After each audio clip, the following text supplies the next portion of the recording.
This is Rachel Hill for the African American Cultural Gardens Sankofa web series. And in this series, we're going to bring to you some of the most fantastic people in Cleveland who are changing lives, making impacts. One of the things that we also discuss with them is what does Black history and culture mean to them? And we also talk to them about what do they love about the garden as well. So these are wonderful conversations that we think you should sit down and watch, and you can learn and grow and be inspired, because a garden belongs to all of us and it is so important. But also you need to know about what people in the community are doing to better the community, because we all know that we have better days ahead. Please make sure you stay tuned for all of the episodes of the Sankofa web series, brought to you by the African American Cultural Gardens.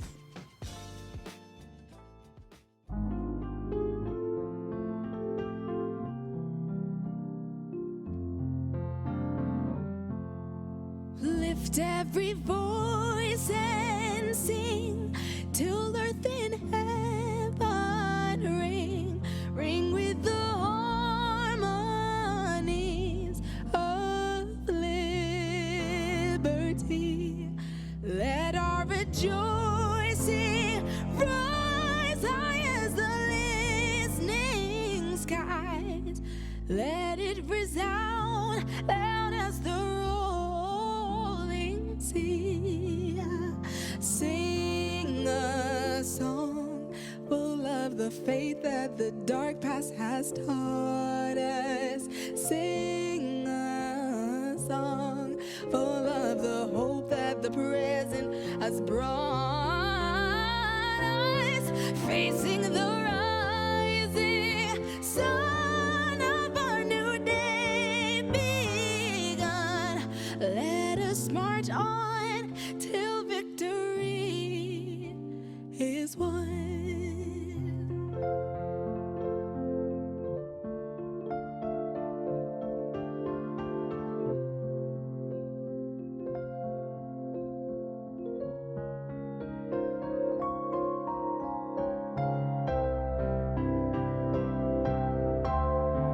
Facing the rising sun of our new day begun.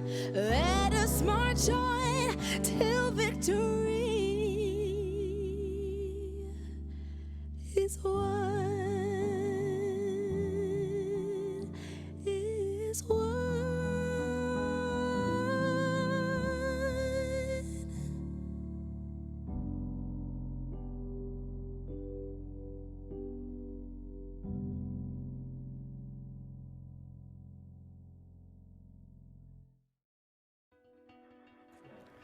Hello, everyone, and welcome to the African American Cultural Gardens Sankofa Education Series. My name is Wayne Dawson, and it is an honor to be able to sit and talk to a local legend, Alexandria Boone. Thank you for joining us today. I'm glad to be here, Wayne. Really Thank you. appreciate you being here. Absolutely. All right, we want to talk about you for a minute. No. I want to talk about you. So I want to ask a question that it's kind of opens up everything. And Okay. that question is, who is Alexandria Boone? Oh dear. Oh my God. Well, I tell people all the time that I'm one person from 9 to 5, and then I'm another person from 5 to 9 the next morning. All right, talk about that. Okay, because we have to serve in so many different roles if we want to be successful in the industry where we are currently working. Mm-hmm. It's kind of interesting. Really, my dad and my mom thought I was going to be a teacher. Because, you know, at the time when I was born a few years ago, it was all about women were nurses or teachers. Mm-hmm. And I decided that I wanted to do neither, Mm-hmm. okay? So I decided that because I always wanted to be in communications, I knew that because I'm a talker and I'm a people person. So let's talk about the Okay. Gap Communications Group. Okay. Been around for a long time. Long time. Were you the first African American woman to have a PR firm in this city? I was not. I was actually number 3. Really? Okay. But I had the pleasure of, elevating our game, and so we were probably the most recognized in the market, and we had a lot of national clients, so that was a big help.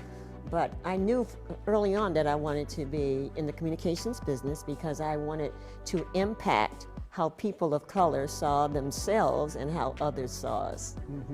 Well, talk about some of the individuals and some of the businesses you've worked with. Oh my, well, probably the longest relationship I've had has been with Cleveland Clinic. I've produced events for them for about 30 years. And then, of course, I represented LeBron James for a couple of years, and George Frazier is still my client. Still your client. And then that's our relationship spans about 50 years, and we're still producing his Fraser Net Power Networking Conference. So, What's the key to success as far as you're concerned? oh wow, it's pretty simple. Showing up and showing up prepared. If you have a client or a situation and you can resolve people's concerns or issues and you do it on time and do it correctly where they walk away satisfied, that's the end of it. Because we don't do advertising, Wayne. My business comes to us by word of mouth. People say, well, Cleveland Clinic said you do great events for them. Can you help us? Or we saw something that you've done, a TV commercial or something, and then they ask us if we can help. And we try to do that. How have you been able to grow over the years and just sustain over the years? Well, it's all about being relevant. You know, when COVID-19 came, it was devastating to the world, okay? But we were able to retool pretty quickly. You know, we did lots of events, and I was like, okay, public events aren't happening anyway right now, so why don't I upgrade my Zoom account? I just wish I had purchased stock in Zoom. I know, that's okay? right. But we upgraded our account, and we decided we can still do our events. They just have to be virtual. So we were awake. Some people were not, and people waited to see what was going to happen. I mean, we need to retool right now so we can stay relevant and tell our clients not to worry. The events that we have on the books for you for this year can still happen. It'll just be in a virtual format. I know we've worked with you over the years. I've worked with you over the years. You've employed me to do certain things. Absolutely. And one of the things I remember about you and your company is the personal touch. Is that still relevant for you? I mean, really? Wayne, that's all I know. I mean, people, when they sign on with Gap Communications, they may work with one of my senior staff, but at the end of the day, they're going to see me all the time. So they're going to know that they're getting personal attention. You know, when we shop at the store, if somebody knows our name, that makes us feel good. So we're all about the personal touch, all about that. What are you most proud of Oh, wow. when Well, it comes to your business? But Okay. we'll talk about the other part later. Oh, okay. I think that the fact that I have an amazing team, that even when I had How big is it now? it's 5 people. Okay, okay. And, but it's 5 people who work like 15 people. I got you, yeah. And when I had a major health challenge, they stepped up they started to take care of me, but they also took care of the business. Yes, yes. So, you know, a friend of mine, Lonnie Ransall, who used to work for Frito-Lay, said, Alex, your people don't care how much you know until they know how much you care. All right now. And that guides my business and my relationship with my team. Excellent, excellent. Because you're only as good as the folks that are making you look good. That is so true, so very true. Now, you are also the chairwoman and founder of Women of Color. Yeah. Talk about that. Well, the Women of Color Foundation is my passion. Gap Communications Group is how I earn my living. Women of Color Foundation is how I hope I'm earning my wings. Because we're going to be 20 years old next year, so we're planning a major event in 2022, October 23rd through 26th, at the resort in Warren, Ohio. It's about an hour between Pittsburgh and Cleveland. I've heard of that place. I've Oh, heard it's very fabulous. Nice. Yes, okay, yes, so yes. we're going to buy the place out, and we're going to have people. It's going to be a national conference. Bring but in speakers and stuff? Right, everything, but we still want to do it in Cleveland. So we thought Okay. if we can stay within an hour radius from Cleveland, then it still feels like home. What's the purpose of the organization? Well, I've always felt like women of color, especially African Americans, because that was my original focus when I founded the organization, that African American women, we have different challenges than other women. Because, you know, we have to compete with African American males, white males, and white women, and other women of color, because white is a color for me. But I felt like I wanted to start a training program for people that look like me. A training program. A training program. So we have the Personal and Professional Development Retreat annually, and then we also have our C-Suite Executive Women's Summit. Okay. And, but fortunately, one of my girlfriends, a white female, National City Foundation wrote the first $10,000 check so I could do it. And here we are 20 years later. Wow. Yeah. Who are some of the individuals who, down through the years, you've looked up to, some of the people who have been mentors, if you will, to Okay. you? Number one, my mother. My mother was my guardian, my mother, my protector, my advisor, and my biggest cheerleader. Also, Carol Hoover. Carol has been a mentor to me for a number of years. I want to say 30 or 40. Don't be mad at me, Carol, for saying 40. But she is an extraordinary counselor. And she has helped me navigate the politics and the waters in Cleveland, because, you know, in Cleveland, they play hardball. Let me stop right there. How have you navigated the politics of Carol Hoover and my mother? Okay.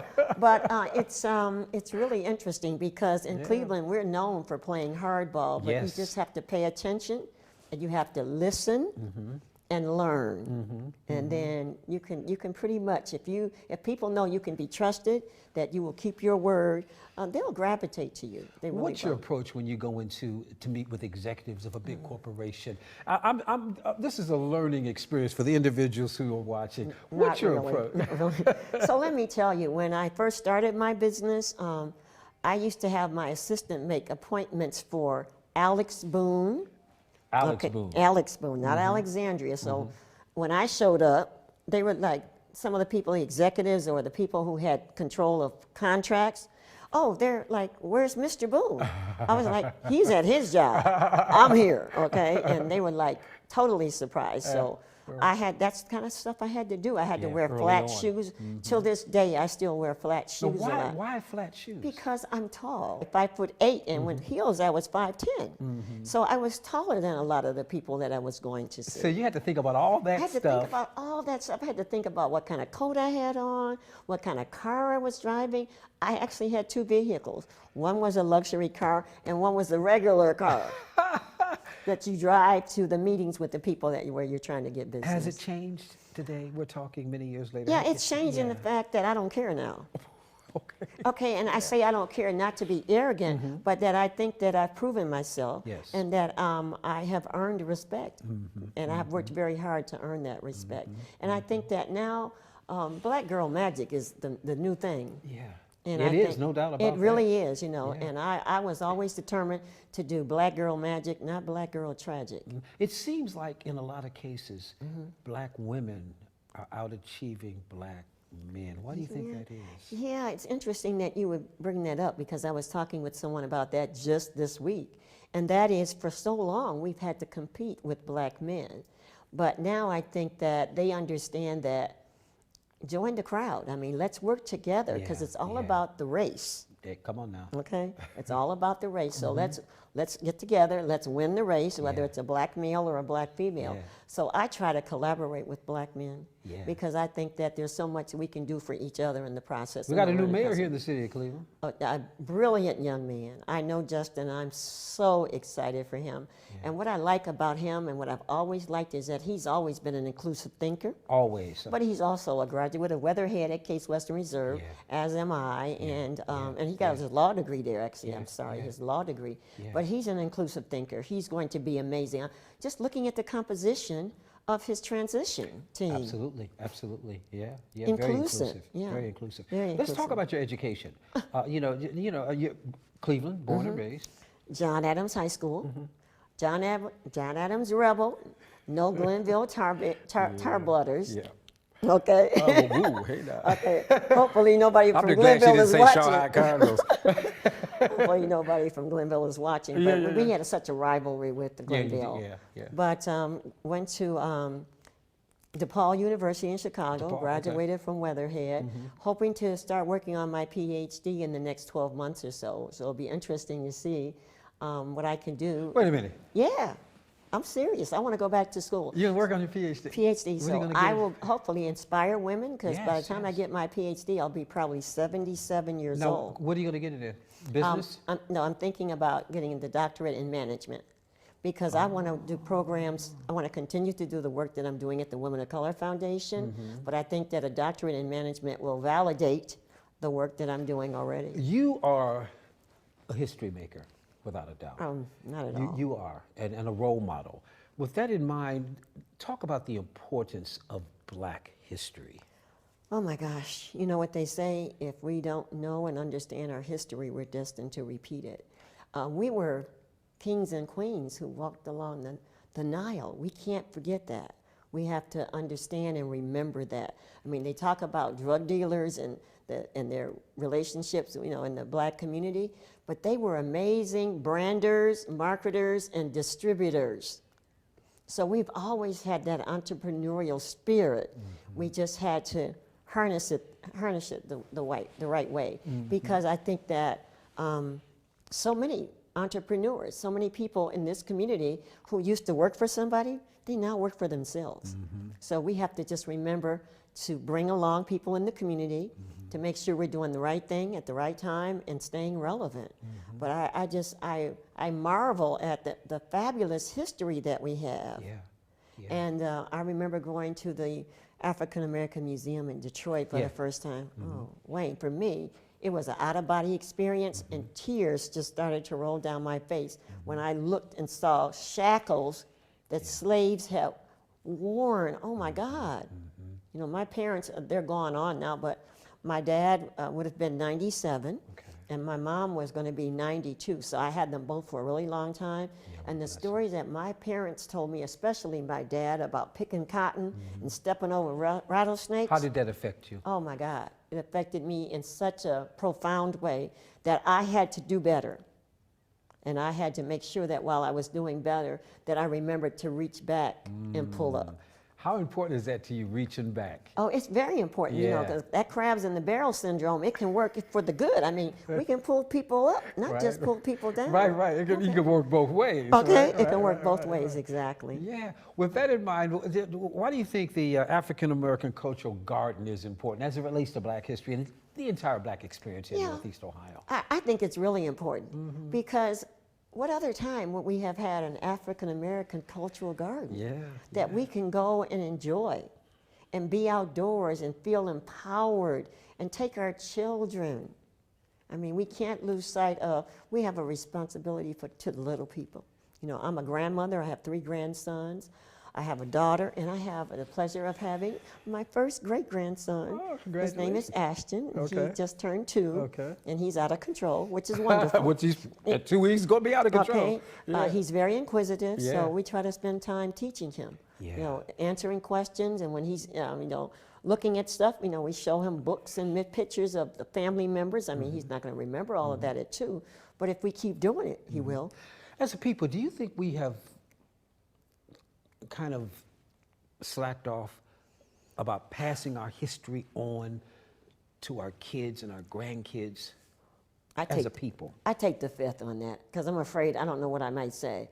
Because sometimes I am so disappointed that we don't teach our kids our history. We don't remind them from where they have come. They see these negative images, thus the reason for founding Gap Communications Group. They see these negative images of people that look like them. And not only And you see it on the news. on the news. So my thing is that not only am I teaching about the history and your background, but I'm also saying, guess what? All the good people in the world don't have to look exactly like you. There's good people from all over, so you have to be inclusive and embrace diversity. And I think that's where the African American Cultural Gardens come into play. Exactly. You ride down MLK, and for many years you saw all these other ethnicities and all these museums and things, exactly. Yeah, and now we have, you know, A one beautiful place that we can call our own. That's right. What we need to do is write the check so they can stay around. That's I'm just saying. I mean, we all need money to survive, so we have to. And you know, we always support our fraternities and Right, sororities we and do. our churches, but we have to support our African American institutions too. It's a source of pride, or it should be. It should be, absolutely. Just like you're proud to be a Q or a Kappa or AKA or a Delta. Proud to be Greek. Okay. Let's be proud to be African American. Let's be African American. with a little, And I'm Greek, so I okay, gotta, a little Greek on the side. Yeah. You know, there you go. This is my final question. Okay. And that question is, what's your message to young people who may be watching this interview today? As a successful African American woman, what's your message? I would say 2 things. One, if you have a dream, stop dreaming and do the work, and then it will happen. And that, you know, life is not about every breath that you take. It's about the moments that take your breath away. Absolutely. That's what I live by. About the moments that take your breath away. Alexandria Boone, Hey. you're amazing. Thank you. I Thank you. appreciate you so much. I'm so happy that you and I are here together. Thanks. You know, it takes us back, you know. Yeah. Not that far back. Okay, right. Okay, it is that far back. Hold up. Thank you so much. Appreciate it. Well, see, this is Wayne Dawson. You have been watching the African American Cultural Gardens Sankofa Education Series. Thanks so much for joining us. We'll see you next time. The Association of African American Cultural Gardens highlights excellence in the community. Now it's time to see if you know this excellent individual. As a teenager, he left Kentucky and moved north to Cincinnati, Ohio. He was in search of opportunities. He first worked as a handyman in Ohio and later opened his own sewing machine repair shop. In 1905, he also created a hair straightening solution and a complete line of care products for African American women. He started the Cleveland Call, which we now know as the Call and Post, a popular African American newspaper in Cleveland. In 1920, he was the first African American to own a car in Cleveland. Another one of his inventions was a friction drive clutch. Now, who is this genius and phenomenal African American? You will know him by his most practical invention, and it was a 3-signal traffic device which added a warning light to alert drivers that they would need to stop soon. If you guessed Garrett Morgan, then you do know.